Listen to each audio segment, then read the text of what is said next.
guys, how's it going? Welcome to this week's recap video. I hope your week has started off really nice. We've had a really hot week. It's 108 degrees today, and our 10-day is all like 107, 108, 105, 104.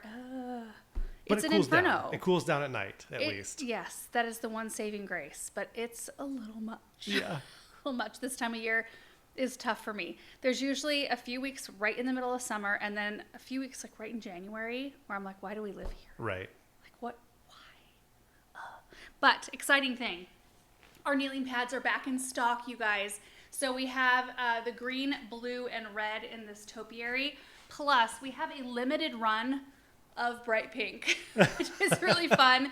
And it is kind of nice sometimes to have a bright color on the garden because sometimes you can misplace something. It's kind of like white Falcos, I think. I don't know if they chose red for that reason. Sure. But I don't lose them as often as I would something that was like black or like I've got little gray snips from forever ago, and I don't ever take those out because I would lose them so fast.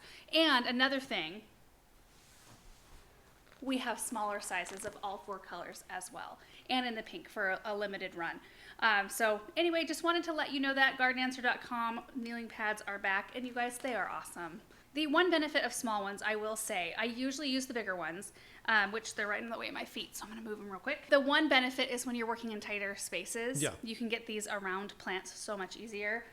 So I kind of find uses for both. And I actually saw somebody who, I think they ordered 2 of the big ones. And what they do is they set them side by side when they're working in a flower bed so they can move to the next one. And then they just flip the next one over so they can continually move along the way. I thought that is brilliant. I'm going to do that because it saves you from having to, like, I don't know, get all the way up. You can just, slide to the next kneeling pad. Anyway. Yeah, just wanted to let you guys know that. In case anybody wants to know, the Garden Answer logo ones we don't have those anymore. Yeah. So we were just trying out 2 different styles, and the topiary one, wildly more popular, which we kind of knew it would be, but we thought we would try it anyway. I still use the logo ones a lot. Yeah. Yeah. So if you have one, then you have a limited edition it's rare. Product. It's rare. Yeah.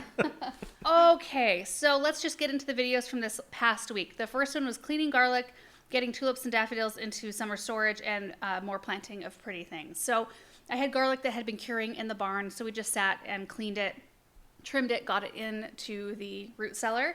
And then I didn't clean the tulips and daffodils, but I came in here to the studio and I got them dusted with sulfur, which helps them stay nice and not rot in storage. And then we got the first batch of them put into the root cellar. And then we planted pretty things. I can't even remember what I planted in that one. I feel like the last week we've been putting a lot into the ground, or the last few weeks. Okay, I just looked it up. I planted along the stone walkway, and I planted a bunch of things.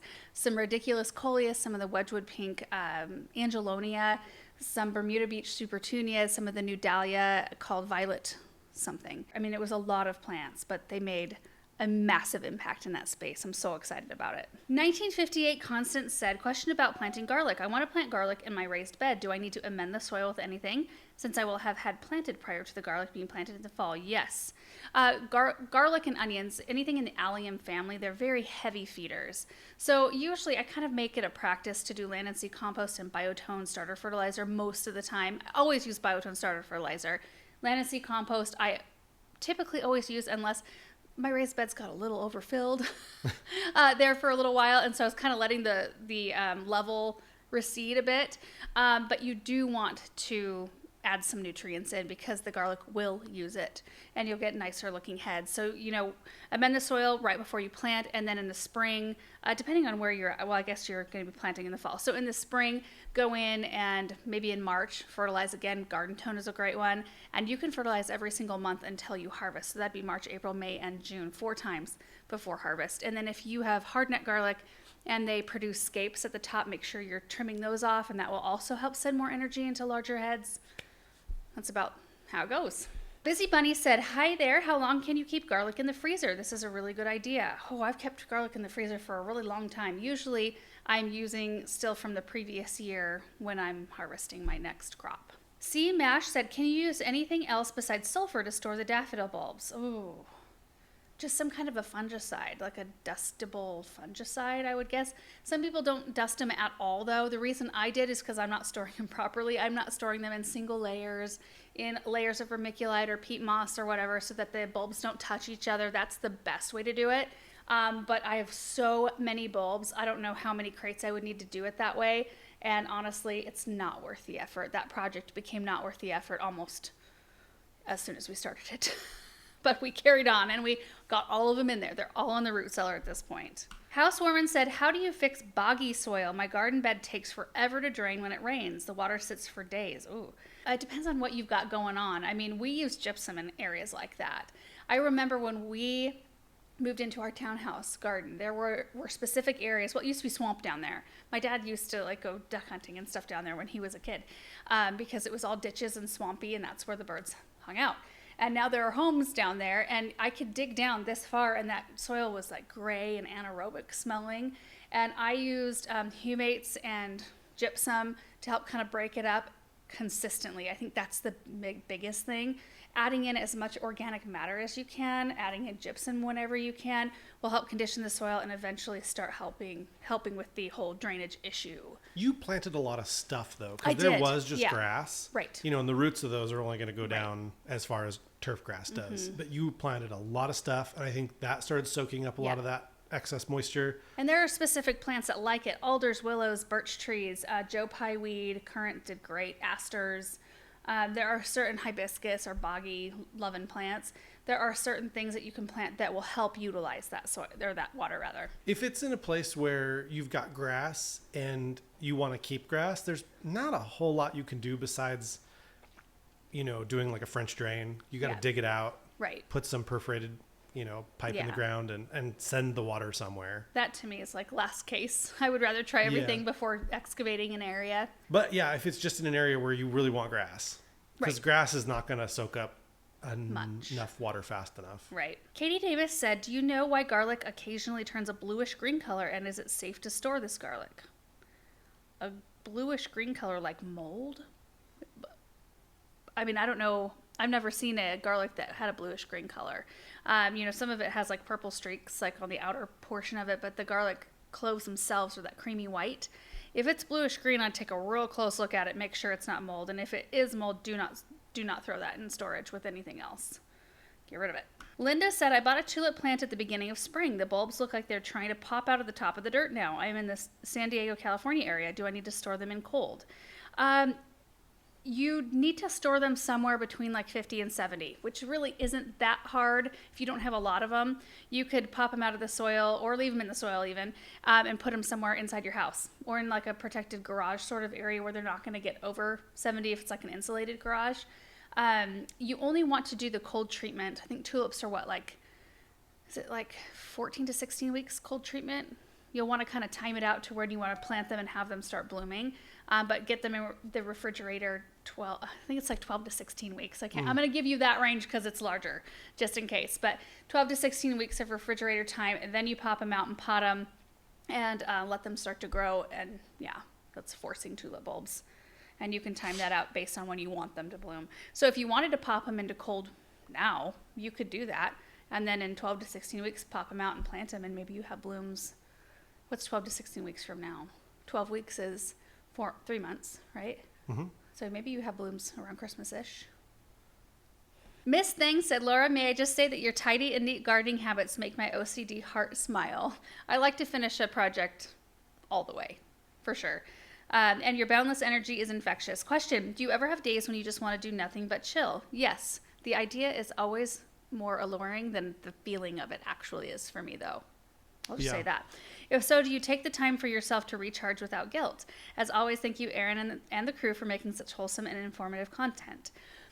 I get fulfillment and joy from doing things, from being busy, not busy, but being productive, I guess, and doing things that, you know, being productive. Better the area around me, or make it more homey for my family, or whatever. That makes me happy.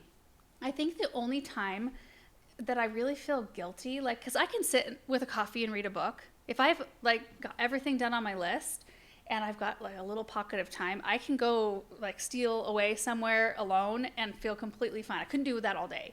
The only time I actually feel guilt, and it's not because like I'm feeling guilt from you or the kids, but it's when I'm not feeling well, which is super rare. But this last January, I got something that just took me down like for a day and a half. And that's so incredibly weird for me because usually I work through anything. And some of you who watch real close could probably tell when I'm sick.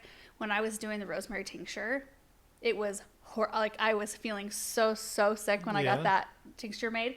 And I just kind of like soldier on. Everybody's going to go back to that video. Probably I was just really under the weather because I got taken out by whatever that was for a day and a half. And then I had it for like 2 weeks after hard. Like it was really hard to come out of it. Like, it wasn't COVID though, right? No, I took tests like several times and it was always negative.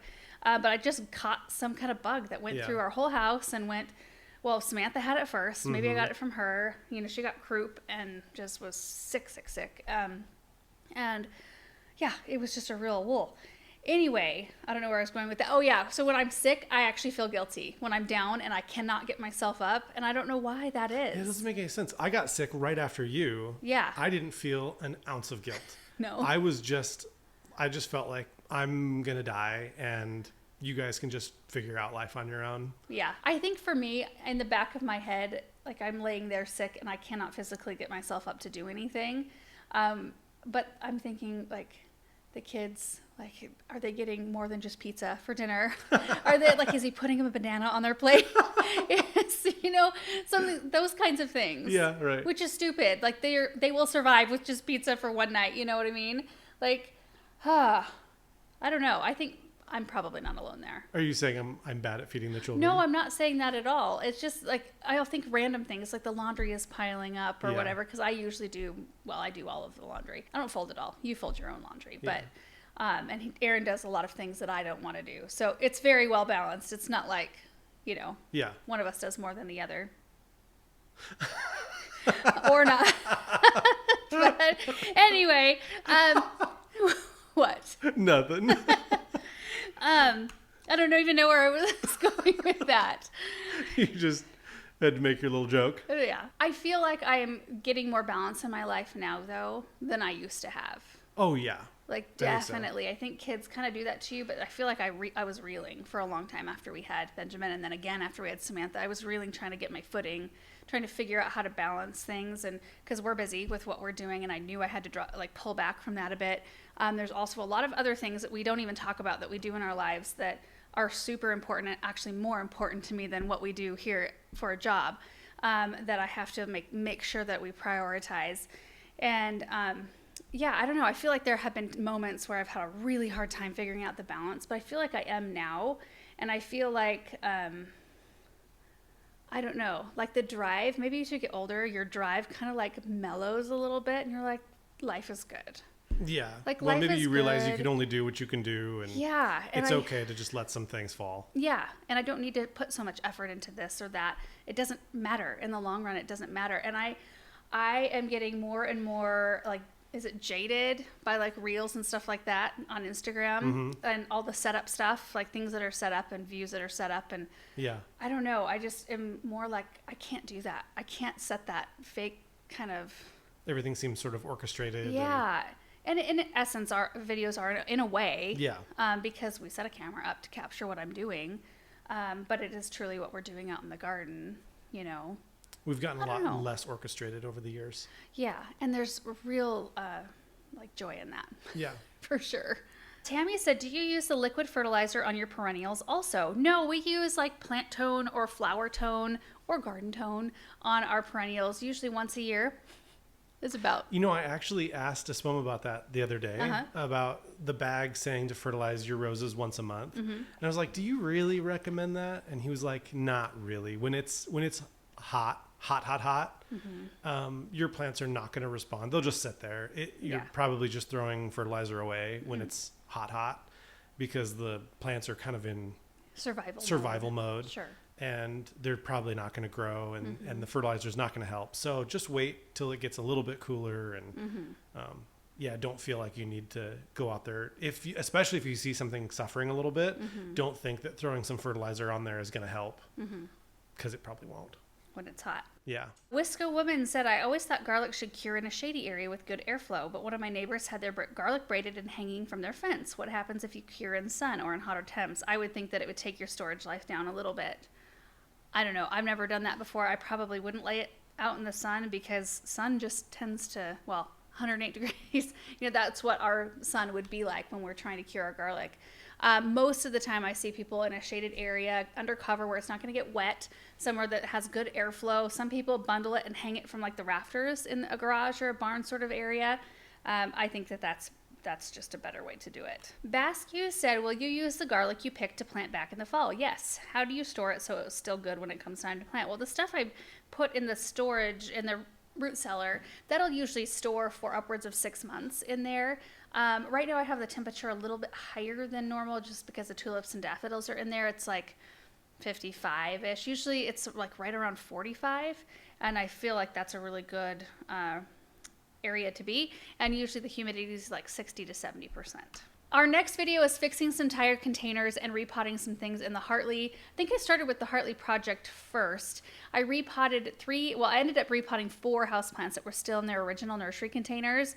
And they're all part of the Leaf Joy collection from Proven Winners. And then I had a centerpiece that was so pretty. It had a piece of driftwood in it, an asparagus fern, white cyclamen, Irish moss. And I got a little bit overzealous with my watering. I kind of forgot that it was a non-draining container. Sometimes it's just like habit, I guess. And I realized it had a little bit too much water. So I thought, well, dang, let me put it outside. The air is a little bit more, it's kind of breezy. It'll dry it out in a day and then I'll put it back in here. And then I forgot about it. So it sat out there for quite a long time, right in the full sun, in the gravel, and it killed the Irish moss pretty much and the cyclamen that were in there. So we had to dismantle that and repot the asparagus fern, which actually looks like way more massive than it did in that little shallow container. The airplane sounds close. Yeah. When I was done with that project, we revisited the containers on our back patio by our kitchen entrance. We had some really beautiful wee hostas in 2 of the containers that we potted this spring. And then we had a 27-degree night that it took a lot of things in our garden. Like it damaged a lot of random things. A lot of things that I just didn't realize. Like I just slowly saw these things like, oh my goodness. And some pockets of hostas got damaged, some didn't. But those 2 just were very damaged and it was taking them forever to rebound. So we took those out to plant them in the landscape and repotted them with some of the new 2025 annuals. And then there was a cone boxwood that in that same day, I had moved it from a smaller container, put it in a larger one, and it died. The 27-degree night probably had nothing to do with that. I have no idea why that one died. It was just one of those random things. But I was able to cut that out of a container, and all the lamium and violas that were so pretty around it were undisturbed. So I was able just to kind of put some new things in there, and I love that container. Oh, it's so pretty. Gardening with Mama Bird said, the parterre garden is beautiful. What is the name of the lollipop trees? Those are sparkling sprite. So I think they grow like 12 by 12. You can keep them shorn in more of a lollipop sort of shape. The white blooms in the spring, and then they've got like orangish, like golden orange berries in the fall. And I chose them for those crab apples, for that specific color of crab apple. They are so pretty. And I really am pleased with how the parterre turned out this year. Looks great. I think the thing I like about it, and I need to remember, is that, so I kind of packed it out with geraniums and then only put very few supertunias and like position them inside, like far inside. So they're not close to the exterior boxwoods in there, so they're not crawling out, making it look kind of messy. It won't be an issue in the future once the boxwoods make a full hedge. Sure. I mean, they might try to still grow out, but you won't see it quite as much as you can now if they tried to do that. But everything is just very well contained and just full of color. We've not deadheaded those geraniums one time, and you don't even really notice the spent ones unless you go really look close. So I've been really pleased with that. Janie's Garden said, hi Laura, without my having to go back through too many videos, what variety of small boxwood did you use to go around the parterre garden? Those are green velvet. I think they top at 2 by 2. And they're supposed to stay darker green in the winter, which... Maybe when they're healthy? Maybe when they're not in our garden, they stay darker green. I don't know. After this last winter, I was like, out. I want them all out. I want winter gems in there. Those are just the best boxwoods for us here. And but they kind of took a turn, and now they look a lot better. Yeah. So we'll just see what happens with those. but I was like this close to tearing them At this all point, out. they're in the I'm not sure if I recommend category. Yeah. Kate Williams said, can I ask silly questions? Yes. You know the geraniums keep over winter in the Heart League. Could you do that with all the annual plants? Oh my goodness. The effort that would take. It's so easy to start, like geraniums, it's so easy to start those from seed. I would almost rather just start fresh. And you get fresh plants, and then you don't have to dig and repot and use potting soil and take your time to take care of them and all that business. I don't think I would enjoy that. I think it would become too much of a chore. Yeah. But could be done, absolutely. Lisa said, quick question. Having lived with the Hartley for a few years now, would you do it again given the choice? Yes, I would do it again. Would I do a couple things different? Yes, I would put the electric panel onto the side instead of, I didn't know. I thought if we put it onto the side, it would mar the view. I thought we would be looking at it more from the back, through the parterre. But there's so much going on with the benches, you probably wouldn't have even noticed it tucked behind a bench. But where it's at, you totally notice it. Not as much right now because the annuals are covering it a lot better than they were. But it's not a deal breaker. If that's where I had to put it, I would still do it again and put it there. Would you do anything differently about it? Well, I think, do you agree? We don't use it the way we thought we were going to. Yeah, and reading on it says, do you use it as much as you thought you would for family time and all that? Not yet. I'm hopeful. In the winter, we do go out there. Yes. As just kind of a place to hang out sometimes. Yep. So in the wintertime, it's way more useful. Yes. In the summertime, not useful at all to us. And it burns all my plants. Like I'm struggling in there right now because there's no shade. In this climate, you've got to put it in a shady spot. And I know that seems like the worst thing to do with the greenhouse, but in order to use it the way we want to use it anyway, you got to have shade over it. So yeah, if you do deciduous shade, in the wintertime, you'll still get the sun coming through. For seed starting the and leaves things like aren't that. there. Yeah. So we planted those trees. We'll get Hopefully there. in 5 years, we'll have more shade in the summer and maybe it'll be a little bit more useful. Definitely in the winter, though. We film a lot in there. I do projects in there. We'll sit in there right now. Especially with all the mess from the back property blowing in there. It's so crusty in there right now that it's kind of a hard place. I go in there and water. I go check everything every single day. I usually water about every other day in there, but I think some of the stuff would need it every day. Do you know what bothers me? That you don't keep both the doors open? Oh, both of them. Yeah, the double doors. Yeah. It feels like it probably isn't changing the temperature at all, just having one door open versus two. But to me, it seems like both should be open to get maximum airflow through there. The reason why I closed is because I'm using some space for plants. But I need to do a mass exodus out of there. I need to take some stuff and bring them in here to ease them. Or I bought a tension rod, a big white one that I thought I would try on the end, the west end, kind of lining up with one of the beams or the metal pieces. So you won't see it, but putting some kind of not a sheer, but it still allows light through, but it'd be a shade that we can have on the side. It would look funny. But it would be very practical for the plants anyway that are in there. I don't know. I feel like you should just take some plants out in the summer when it gets hot, move them in here or... You know how that thrills me. Does it thrill you? Oh, yes. I love to move houseplants around. I can help you. I need to do it. Soon. Should have done it probably 2 months ago. Yeah. Nina said, when replacing just some of a plants in a container, is it okay to leave some of the roots of the old plants in the dead boxwood you pulled out? Does it affect the new plants you put in? No, as long as you get the bulk of them, which I think I did. If unless it's bamboo roots. Yes, or sumac. Or sumac roots. Or sumac roots, yeah. We keep ours on a weekly fertilizer schedule, and everything's getting the nutrients they need. So as long as that's going on, and the soil's not overly taxed with roots, you've removed as much as you can, I think you're good. Ruth said, would you or anyone mind telling me again where you got your table and chairs that are in the Hartley? I've always admired it. Yes. It's for sale. It's not for sale. No, we talked about moving it into the house. We did. You remember? I'm like, wait a minute. The table is from our house. Yeah. ARHAUS. Is that German or something? I don't know.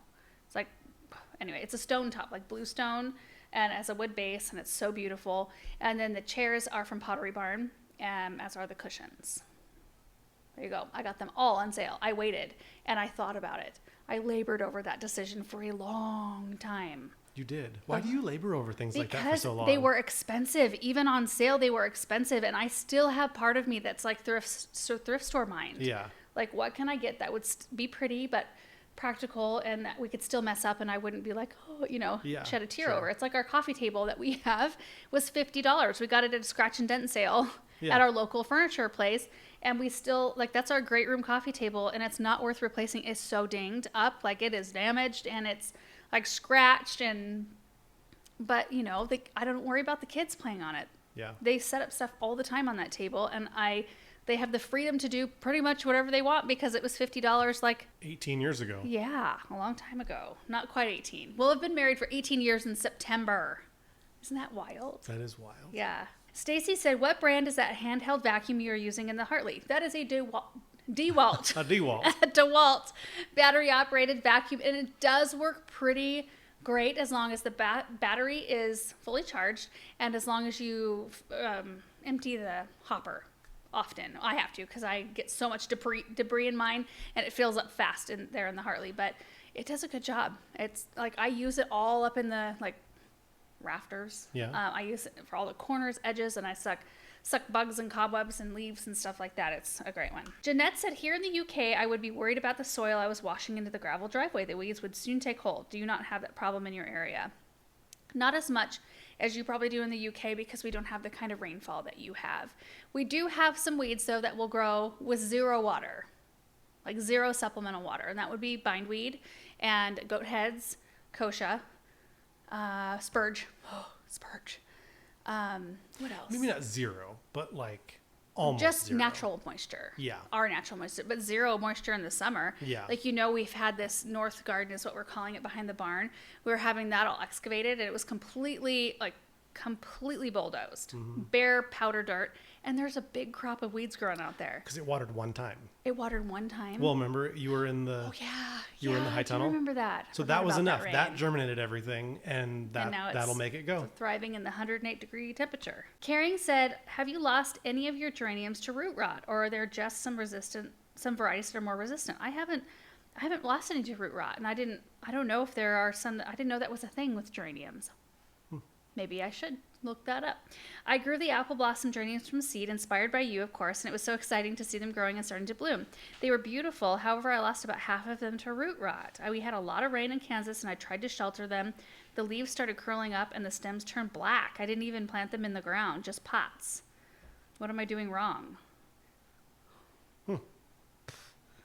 Yeah, I mean, I don't know what to say. I mean, if you can't get them out, they're just in containers. If you get them out of a spot that they're getting deluged on, I don't know. Maybe it's the type of soil you've got them in. I always try to think of what could type of soil. Do you have them in full sun? How often are they getting rained on? They'd probably do better in the ground than in containers in a situation like that where there's a lot of water, because the water has somewhere else to go than just in that container.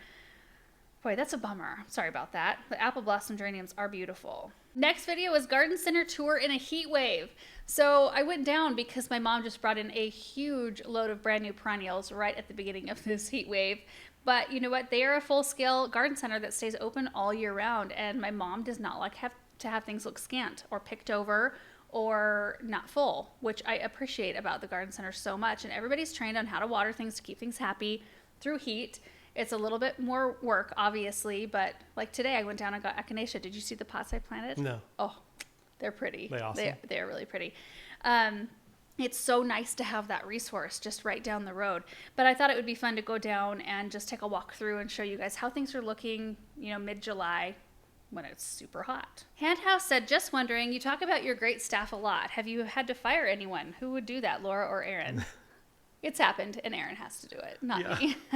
Jen said, do you have a website for your parents' shop? Would they post to New Zealand? Oh, they might. andrewseed.com. You could also email them at andrewseed@gmail.com, and you could ask. You could ask Monica, probably fields that email, or ask for Robin, and one of the two of them would get you all helped. Lori said, loved the tour. What was the variety of hydrangea that your mom first tagged? The two of you talked about it but never mentioned the name. That was a Bobo hydrangea, was the very first one. And then I think she labeled a firelight, and we figured out there wasn't enough firelights.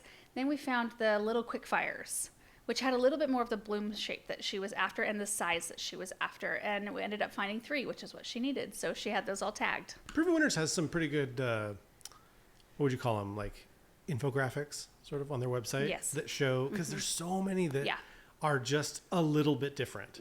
It's like the same hydrangea essentially, but this one gets 2 feet tall. This one gets like 3 to 4 feet tall. And then this one gets 6 to 8 feet tall. But it's the same, seemingly the same look of hydrangea, just at different. And they all have different names. And you know. Pamela Richards said, anyone else having trouble with Astor's yellow on their echinacea? Bummer. What can I do besides pull them out? I don't think there really is anything you can do besides pulling them out. If you have a plant infected by that, pull it out, pull anything around it. There are some weeds that are even susceptible, I believe, like I think dandelions are one of them. And there might be a couple more that if those are around, you know, pull those out, pull any leaves that might be, or like clean up any leaves or debris around the plants. And if you've got any others around it that you don't see any, you know, issues with, you can put floating row covers on those, and that will prevent like the flying leaf feeding insects from coming over and maybe spreading it. But that's all that can really be done, unfortunately. I've had it happen with echinacea. It's almost like their cone, it looks like inverted, and like instead of just a nice cone, it kind of like poofs out at the top. Oh, sure. I'm not talking like a double that's like real fluffy on the top. It's a very distinctive look. Patriot Lady said, I'm hoping to be a squeaky wheel since I've asked this question twice before. Does your mom know if the David Austin Rose Evelyn will ever be available again? I'm saying I doubt it, because usually they kick things like that for varieties that are maybe similar but are better. Maybe more productive, less susceptible to black spot or powdery mildew or what have you. So oftentimes weaker varieties get kicked while stronger ones get promoted. LH Spirited said, is Boston ivy not the same thug that English ivy is? Not in my experience, but you have to understand. We live in the high desert. So even here, like English ivy can be a nuisance, but it's not even as much of a nuisance as it would be somewhere that gets more moisture. It's kind of like, what other thing? Maybe like Virginia creeper. It can be a huge nuisance to people in an area with more rainfall, and it just is not here at all. It's not invasive at all whatsoever. And Boston ivy just doesn't seem to even be on the same level as English ivy in my limited experience with both. Heather said, what time of year did you plant your blue muffin viburnum out in the south garden? I have one to plant out down here in southern Oregon. I'm a little nervous to plant it out in full sun in the middle of summer. It depends on how you've been keeping it. If it's been kept in an area in full sun and you've just been watering it there, then it'd probably be fine to be planted out, unless you're going through a heat wave like we are. If it's been kept in a shadier area, I definitely wouldn't plant it out until it gets cooler. It's less risky if you can, not knowing the kind of light it's in. It's less risky probably to keep it where it's at if it's happy and then wait till it cools off just a little bit. I mean, we keep planting all year round, but I don't ever like usually throw a plant that's been in our high tunnel in the shade out in a full sun, 108 degree spot and expect it to do that well. In those cases, I think it's a little too stressful for the plant. And the next video was Boxwoods Behind Hartley planting 10 big trees and mini annual tours. That was a lot. We had a lot going on that day. The boxwoods behind the Hartley, we didn't actually plant. They were the green tower boxwoods left over from our parking area hedge project. And I thought those would be just so perfect in those little like rectangle shaped flower beds. And I just wanted to set them there though, and just live with it for a little while to decide. Because the part of me thought I needed to bounce them back a little bit and plant something different in the little bump outs. So anyway, I'm glad I did that. And you will see, I don't know at what point you'll see what my decision was on that. I ended up doing something with them, and it's going to create a whole other big mess of a project. Ugh. So anyway, you know what I mean when you see it. But so that's what we did. We set the boxwoods back there, and then I did plant a fern up by the kitchen. I planted some hardy geraniums, some azure rush, I think, or anyway, those are out in the south garden, and then we planted 10 trees. That was a big tree planting day. We ended up digging out a spring grove arborvitae and putting a 4-trunk birch in its place. Best decision. Yeah. I love when we do something like that in the garden, and I'm like, yes, that looks so good. We planted a redbud, and we planted a beech and a bunch of arbs, some junipers, a linden, 3 European white birch, a tulip tree. It was a big day for sure. Connie said, my hostas are not as big this year. What do you fertilize yours with? The ones in pots seem to be doing better. We fertilize ours with plant tone, usually in the spring, and we've had a great hosta year. I don't know, our spring was just very favorable. We had a lot of rain this spring. We did have quite a lot of wind-ish, more wind maybe than last year, but it didn't seem to tatter them like it has in the past. And, I've learned that they do, even though they can do well in a more dry sort of situation, they do better and flourish and get bigger if they get consistent moisture. Because, think about it. Some of these hostas leaves are, they're huge. That's a lot of leaf, surface area that plant is trying to feed. So they do need quite a lot of water if you've got a big hosta or a potentially big hosta. It won't ever get to that potential huge size if it doesn't get enough moisture. Well, they can handle wet feet, right? Yeah, they can be planted straight in a pond. Yeah, right. But so they I think they can handle as much water just about as you give them. Probably. I grew up thinking that they were a dry shade plant, and I think they can handle that too. I just don't think that they're going to look quite as good. Yeah. Edible Acres Homesteading said, when do you cut back the Russian sage? Either late fall or early spring. Either one, whenever we get to it. Janelle said, I fell in love with the Prairie Rose crabapple trees that you and your mother found, but alas, they are only available in Idaho, and they don't ship. So sad. I wanted one for my backyard in Ohio. Do you have any suggestions for a fruitless crabapple tree? The only other one that I'm really familiar with is Spring Snow in terms of experience. I think that one gets 30 by 25 or so, give or take, and it has big white blooms in the spring and no fruit. It's a beautiful tree. There might be other fruitless varieties that I just don't even know about. Probably is. Karen said, do you carry insurance on your gardens since they are your lovely business? Mm-hmm. It's like a farm policy. Really? Yeah. KPG Interest. Oh, KPGB Unique Interest. My goodness. I said, I've always wondered, you are planting so many trees that it will be shady, but won't you miss the sun-loving plants? Or will you have a new area to plant some new Proven Winners plants in 2055? Your place is going to be the secret garden in many years. Beautiful and great work. Thank you. I want shade so bad.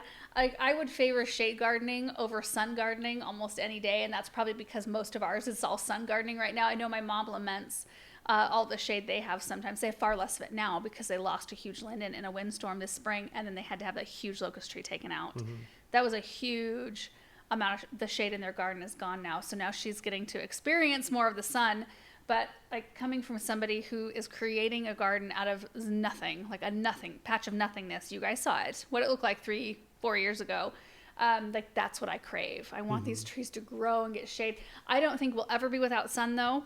I think there'll always be sunny patches. And, as we develop more areas too, we have the ability to create sunny pockets if we so desire. But I would rather. A lot of plants don't need, 6 to 8 hours. They call this big sky country because they get from 6 a.m. to what?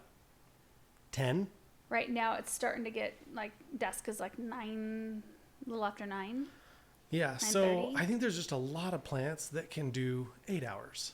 So you can have them near a tree and they can get, 4 or 5 hours of shade in our area and they'll still thrive as a sun-loving plant. Mm-hmm. Probably look better too. Yeah. Yeah, I think tags, when they say full sun, it's 6 to 8 plus hours. So as long as they're getting that 6 to 8 block, no matter what time of day, they should be a productive plant. How much sun are we getting right now? So if the sun's rising 6:30. No, it's light and I could work at 6 in the morning. Okay, so 6 to 9, let's say. Yeah. 15 hours? Yeah. Yeah. That's a lot of sun. That is a lot of for sun. things out in our south garden that don't really get a lot of shade. Some are getting a little bit of shade at this point, but that's a lot of sun. It is. And we have no cloud cover generally. Right.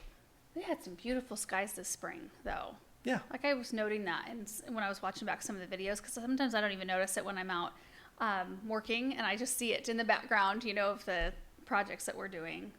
It'd be really pretty. Peggy said, just wondering, how many trees have you planted since you've moved in? Since we've moved in, how many trees? Hundreds. Well, it depends on what you classify as a tree. Yeah. If evergreens count. I think larger evergreens count. Yeah, probably evergreens that get maybe over 10 feet could count as a tree. Mm-hmm. And yeah, hundreds. Maybe Are you counting arbs though, like hedge trees? Is that a tree? Well, a North Pole? You'd probably count, maybe don't count a North Pole, but count the spring grows. Count spring growth, because that's huge. 30 feet tall, 35 feet tall. Yeah. That's pretty tall. Yeah, that's a tree. That's a tree. Mm-hmm. Yeah, several hundred. Yeah, a lot. Stacia said, good day. Love watching you and it gets me motivated in my own garden. Question, how often can we add iron to our yellowing plants or shrubs? Every day. I would do it once a week or once every 2 weeks until you see a correction. Yeah, you see it's like back on the right track. Mm-hmm. Jill Jones said, are we not planting them high anymore? I was on team plant them high and they won't die. I think we planted those mostly high, didn't we? Yeah, I am fine either way. Planting we usually like not mulch up. Well, we do. We mulch up over the root ball, but we kind of like pack the soil in kind of like a cone shape a little bit around the root ball, so you don't see the root ball anymore. It's deceiving in videos actually how high something is or is not planted. If I'm digging something by hand, I feel like I'm a little more like, oh, plant it high, it'll be fine. And then if you've got the auger and you can go as low as you want, then it's like, well, generally with the auger, I like to dig down pretty deep and then just sort of jump into the hole and pack down to the level that you want. And I don't know if that's good or not. I think it has a potential to settle a little bit more. Yeah. So maybe you err on planting it. I don't really see them settling. As long as you don't plant it low. If you do that and then also plant it low, that's probably bad. But if you give yourself a little cushion, inch or two. Should be all right. Yeah. Okay, the last video, because we did skip posting on the 4th of July, the last video is our recap from last week. We did pull questions from that. You guys seem to enjoy that. So we've got a few here from last week's recap. Cindy said, yes, please answer recap questions. Oftentimes something gets said about a question from a video, and I have a question about that. Also, do you only pick questions from subscribers who pay for your videos? No, they're just completely random. Well, you can actually see how many of them that we do or don't because they'll have like a little flower next to their name if they're a member. Sure. Sometimes, I mean, we have a lot of people that are members. It depends on like what questions are asked. Erin and I don't actually pick the questions out generally. We have somebody else do that. And she grabs whatever's asked the most. Some videos are just naturally not a lot of questions on, and so it's kind of hard. Yeah. It's not a criteria. It's not something that we don't just pick from people who pay. Donna Brighton said, yes, I appreciate you answering recap video questions, and thank you for that. In fact, I have a question now. Do you ever have Paul and Bethany stay when work is finished for a meal? That just seems like something fun you would do. We have before. Well, we do lunches. Not usually. They're usually gone. They leave before dinner time. They do a shorter day. Well, especially this time of year, like we've told them, you can get in as early as you want. If you want to come at 6 and start working, go for it. If you want to come in at 7. If you get too hot, you can go home if you want, or you can go down to the warehouse if you want. It's air conditioned there. They also take short lunches, just because you can get your date. It's like just eat, and get back to work. They can kind of mold it to however it works for them the best. But if they want to take a long lunch, they can. We're pretty flexible in terms of But even on regular days where they're staying for like the full day, it's still a couple hours. They leave a couple hours before I even have dinner on the table. Yeah. But we do lunches occasionally. Gardner Peg said, Lori, you said that you're too old to have children. How old are you? You look very young. I'm 32. You know what? Yeah. Heck yeah. Yeah. 32. Moving on. Gardening Gratitude said, how can you tell if a Japanese maple or a maple with red or purple leaves has chlorosis? They do kind of the same thing. Their leaf tissue kind of yellows out and their veins stay a darker color. It just might not be a dark green. It'll be like a dark red vein. And the rest of the leaf tissue will be kind of a more yellowed out. KK said, since you brought up violets, how do you rejuvenate leggy violets? We've done that in a video before. You can look up Garden Answer African Violets and you'll be able to find it. Nikki said, I'm curious about the carnivorous mites. Are they safe around honeybees and other beneficial pollinators? They are. They are only attracted to thrips, whitefly, two-spotted spider mite, and after that they take after pollen, and sometimes they'll eat each other. So, but they don't pose any threat to any good thing out there, which makes it seem like this miracle bug. There are so many different varieties or breeds of mite. Types of mite. Not varieties. Not variety, I know, but you know what I mean. There's a lot of different types of mites out there, and there are some you said I know some bees get parasitic mites that can take out entire colonies, and these are different than those. BKBRP said, is it safe to guess that the redwood tree didn't survive? Still waiting on an update. It didn't survive. I held out hope for a long time. Yeah. They probably want it to be way more acidic. And wet. Wet. Well, we can give it the wet, but we can't give it the acid, really. And it was stressed when we put it in the ground, too. Yeah. Like it had it had traveled all the way from Alaska, and it was stressed in its box. Do you know what seems like it might survive is the Leyland cypresses. They were looking bad this spring. You remember that? Yeah. Like all kind of yellowy and we were brown. Looking at them from like a distance. We're like, is that dead? Yeah. You think that's dead? It looked like it was maybe a day away from being dead. Yeah. And I didn't do anything with them. We water all the trees out there every other day, which is probably, it's maybe more often than what a tree really wants. They probably want a deeper soak every 3 or 4 days.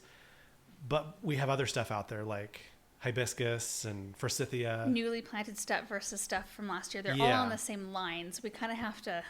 I know that's like a common question is what do you do with trees that don't want water as often? And for us, it seems like we can get away with every other day.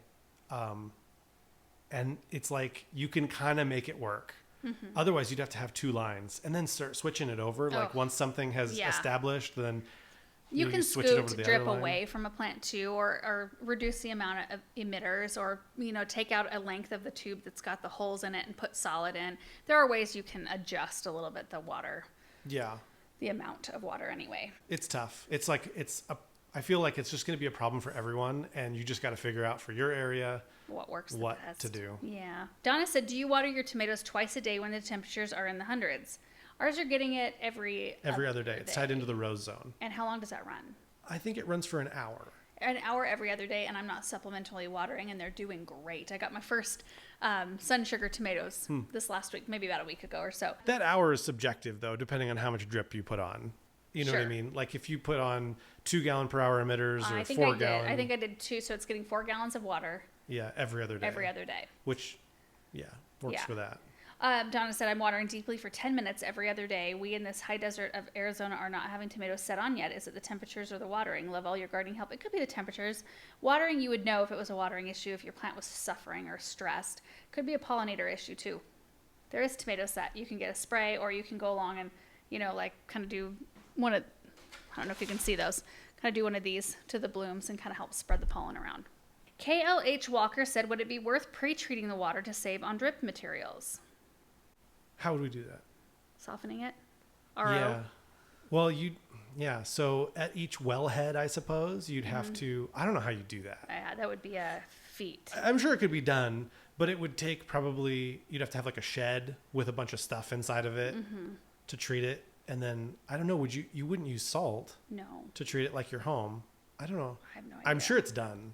Sure. But, yeah, that would be awesome if it was a straightforward way. Tell you what, if somebody knows how to do that and wants a project, email me. There you go. All right, guys, that is it for today's recap video. Get a kneeling pad while they're last. Oh, yeah. Gardenanswer.com. We have a lot of them. And Ken and Jesus down at the warehouse last night. It was a lot of work to get these off the truck. So anyway, they spent several hours down there, and we've got them all stocked up and ready to go for you guys. So anyway, thank you so much for watching today's recap. Hope you're having a great day, and we will see you in the next one. Bye.